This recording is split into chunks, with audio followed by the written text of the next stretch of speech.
In the vast reaches of the cosmos, where 17 worlds formed an interstellar council of peace and prosperity, a new species emerged that would forever change the galaxy's balance of power. Humanity, barely 2 decades into interstellar travel, stepped onto the galactic stage, not with revolutionary technology or rare resources, but with soldiers unlike any the Council had ever witnessed. Picture, if you will, the obsidian chamber where the Council met, its golden runes pulsing faintly across walls, designed to intimidate. Delegates from all 17 worlds gathered around an oval table, their usual political bickering silenced by what played on the holographic screen above them. 8 human soldiers, just 8, storming a fortified bunker on Cos 4. Their opponents were the Drenel, a warrior race known throughout the galaxy for their brutal efficiency, outnumbering the humans 5 to 1. Yet these humans moved as one mind, advancing with precision that seemed almost mechanical. Coordinated bursts of fire, grenades arcing with perfect precision, covering each other with movements that spoke of countless battles fought and survived. By the video's end, the bunker was cleared, charges set, and the humans walked out as if they'd completed nothing more than a routine drill. Not a single human casualty. "If those are their special units," whispered Counselor Bryn, his translucent skin shimmering with fear, "then what does their regular army look like?" The answer came soon enough, as another recording played. Thousands upon thousands of human infantry marching across a landing field, boots striking in perfect unison, the thunder of their steps shaking the cameras.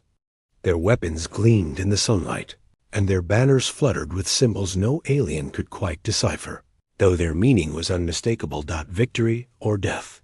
The Council sat in cold dread. The special forces had been terrifying enough, but this was the regular army. Ordinary soldiers with extraordinary discipline, their faces betraying no fear, only eagerness. These weren't elite warriors. They were common infantry, and that realization struck deeper than any threat. The Council's war strategist, a being who had served for centuries, finally broke the silence with words that cut like ice. "I warned you not to mistake their peace treaties for weakness. The humans did not come to join us. They came to measure us, and measure them they did." As the Council debated isolation, containment, and diplomacy, the humans prepared. On Sinrali's Prime, a human forward operating base stretched like a scar across the red desert. Colonel Reeves stood on the command tower, watching ordinary recruits transform into soldiers through drills perfected over centuries of conflict. A visiting liaison warned of the Council's resistance to trade offers. Reeves offered a chilling response. "They think soldiers are just muscle. They think what we do here is separate from politics. But look at them. 10,000 men and women, most barely past 20, learning to survive, to fight, to kill, to keep moving. Not special forces, not elite regular soldiers." And that was what made them terrifying. The Council's fear grew into action. A human supply convoy was denied access to a Council world. Goods seized, routes blocked. It was a challenge, a test to see if humanity would flinch. They did not. The world of Dregelon had never known war. Its crystalline cities glittered like jewels, scattered across vast plains under emerald skies. The Krill, its inhabitants, were philosophers and artists, not warriors. Their soldiers were ceremonial, their fleets meant for trade. That illusion shattered when human dropships darkened Dregelon's skies. 10,000 human infantry descended upon the capital, boots striking the ground in unison, rifles gleaming under alien suns.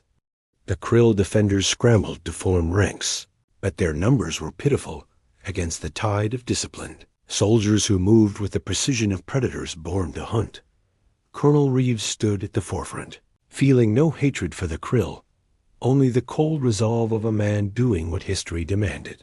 Within minutes, the Krill defenders broke. They had numbers, but lacked training, lacked the will that centuries of human conflict had forged. By the second day, Dregelon's capital surrendered. Human flags draped over government buildings, tanks patrolling streets, while drones scanned for resistance. "We didn't come here to burn their world," Reeves told a young soldier who questioned their presence. "We came to show the Council what happens when they think we're weak. But occupation is never simple." As days turned to weeks, tension grew. The Krill were not warriors, but they were proud. Mothers clutched children tighter when human patrols passed. Vendors who once filled markets with music now sold in silence. Then came the spark. A group of Krill, civilians armed with kitchen blades, rushed a patrol. The fight lasted less than a minute, ending with blood on pavement and broken bodies left in the street. Word spread and resistance grew. A convoy hit by an improvised explosive. Graffiti in Krill script: "We are not broken." Children spitting at soldiers when parents weren't watching. The Council watched with growing interest, seeing humanity's supposed weakness. "If we aid the Krill in secret," suggested Bryn, "we can turn occupation into hell." And aid them they did. Soon, the Krill resistance had Council-grade weapons, plasma repeaters, portable shields, encrypted communications. No longer desperate civilians with kitchen knives, but cells striking with deadly precision. The human casualties mounted. Convoys ambushed, patrols disappeared, barracks bombed. For the first time, the occupation bled and the Council celebrated. "Their mighty regulars die in alleys like vermin," declared Varric with satisfaction. "Every soldier that falls is a crack in their empire." But the war strategist warned, humanity does not fear insurgency. Humanity is insurgency. For thousands of years, they have fought wars not against armies, but against shadows. You think you are weakening them, but you are only forcing them to remember what they already know better than any of us. The humans adapted. They always did. Patrols moved in smaller, unpredictable patterns. Drones swarmed overhead in overlapping grids. Soldiers learned to read the environment: a window slightly ajar, a rooftop too quiet, a crowd dispersing too quickly. When the resistance struck again, they found the humans ready. For every human killed, 15 Krill fighters died. Yet the insurgency grew. The Council fed the fire, smuggling more weapons, providing training, turning civilians into soldiers and soldiers into martyrs. The shift began slowly. Stricter curfews, tighter patrols, more checkpoints. Then came the raid squads, storming suspected safe houses, dragging fighters from beds, interrogating families. Some never returned. The Krill learned quickly: speak too loudly, act too boldly. And the humans would come. By the 4th month, the humans had adapted fully. Buildings suspected of housing resistant cells were destroyed with artillery. Entire blocks flattened. Curfews turned into lockdowns. Families herded into camps. The resistance answered with more ferocity: suicide bombers targeting food lines, snipers picking off guards, underground cells, broadcasting recordings of human raids. It was no longer an occupation. It was war. The city of Dredgelon was unrecognizable. 6 months of conflict had transformed a jewel of crystalline towers and silver streets into a scar carved into the world. Smoke rose daily from cracked towers, and once proud plazas were lined with rubble and blood. Colonel Reeves had abandoned the illusion of occupation. This wasn't control anymore. It was survival, ugly, endless, merciless war. The resistance had learned faster than anyone expected, moving in cells coordinated through encrypted channels supplied by Council benefactors. One night, 3 simultaneous attacks ripped through human lines. An ammunition depot detonated in a fireball. A barracks set aflame by infiltrators, and a convoy annihilated by mines. 47 soldiers dead in a single night. This isn't about civilians or soldiers anymore, Reeves told his officers. This is about survival. If they want total war, we'll give them total war. And total war it became. Black Squad specialized human units, still regulars, but hardened by months of attrition moved at night, striking resistance cells with ruthless precision. They kicked down doors, dragged fighters from beds, interrogated them until dawn. Sometimes the screams carried for blocks. Sometimes no one came back at all. Private Henson felt the change most acutely. Once a hesitant young soldier questioning the morality of occupation, his eyes now cold and distant. "You hesitated once, kid," Sergeant Mallory asked him. "You still hesitating?" "Not anymore," Henson replied, continuing to clean his rifle in the dim light. The turning point came in the 7th month. The Krill detonated a massive charge beneath a human supply depot, the largest blast since the war began. Over 80 soldiers killed instantly, the shockwave flattening half a district, fire consuming the night sky. Reeves stood in the rubble, watching his soldiers drag charred bodies from ruins. His voice, when it came, was terrifyingly calm. No more restraint. "They want fire. We'll give them fire." The purge began that night.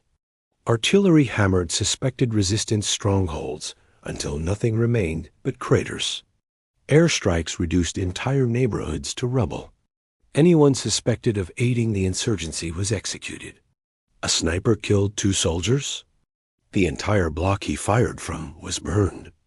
A bomb detonated in a marketplace. The district was evacuated. Its residents vanished into camps. The humans had become what the council feared most. Not special forces, not elites, just ordinary soldiers turned into monsters by war. The council watched in horror as their plan backfired spectacularly. They had wanted to expose humanity as butchers, but instead painted them as unstoppable.